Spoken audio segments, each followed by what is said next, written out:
Hello and welcome to November and my first top 5 of the week. It's also Open Access Week at the World Bank, and this year's focus is on climate justice. Check out the link in the description. This week's recommendations touch on issues related to sustainable development, technology, women entrepreneurs, and the AFCFTA, and governance, human rights, and migration. Let's get into it. First is the 2021 Africa SDG report that tracks the progress of African countries in achieving the SDGs by 2030. It states that although Africa has made specific progress to achieve the SDGs since 2000, the progress has not been sufficient enough to meet the goals by 2030. The report provides a breakdown of the progress and areas lagging behind per region.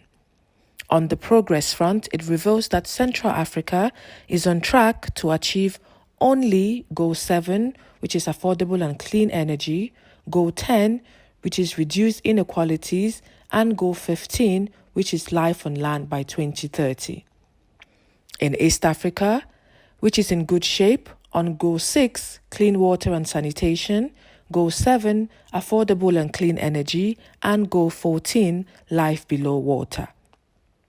North Africa has achieved Goal 11, Sustainable Cities and Communities, and Goal 14, Life Below Water, based on the only available indicators used to track progress. Southern Africa has achieved Goal 14, Life Below Water, based on a single indicator employed, and has made some significant progress on Goal 6, which is Clean Water and Sanitation. West Africa has achieved Goal 14, Life Below Water, a conclusion that was reached despite the low level of data availability, so it should be treated with caution. My next recommendation is the latest Poverty and Shared Prosperity report from the World Bank that offers a comprehensive look at the global landscape of poverty in the aftermath of COVID-19 and the war in Ukraine.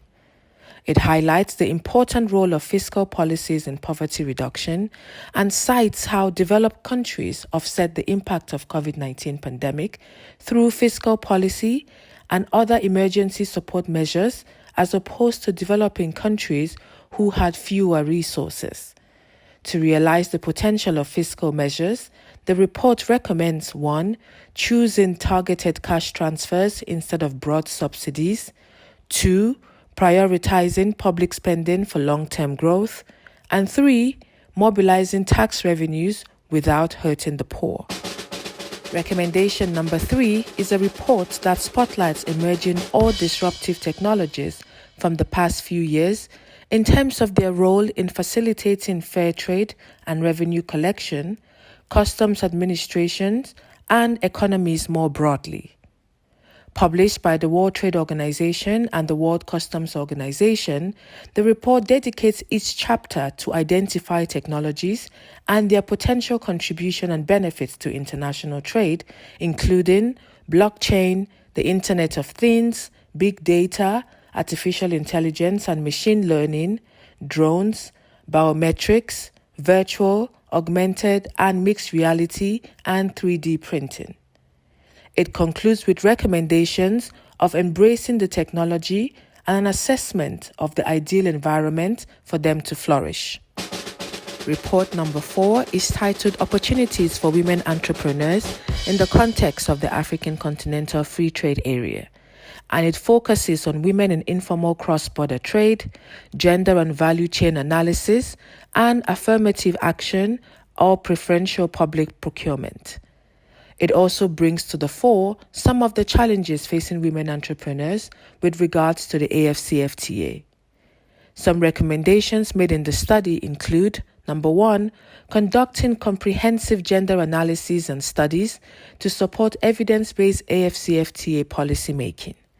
2, conducting advocacy and awareness raising on gender and AFCFTA issues. 3, advocating for the review of legal and policy frameworks, and 4, monitoring AFCFTA processes in responding to gender gaps in trade. My final recommendation is Volume 1 of the Africa Governance Insights on Governance, Human Rights and Migration in Africa. The publication opens with 7 affirmations, imagining what an ideal Africa would look like.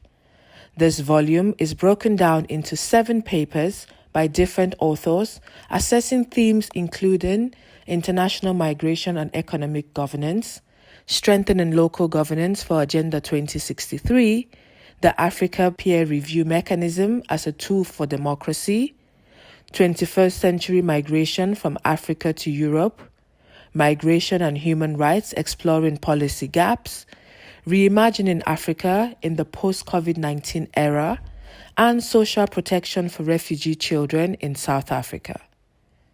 Let us know if you find something interesting to read in this batch, and if not, browse through our catalog or drop us a quick note if you're looking for information on a specific topic. Enjoy your week, stay safe, and goodbye.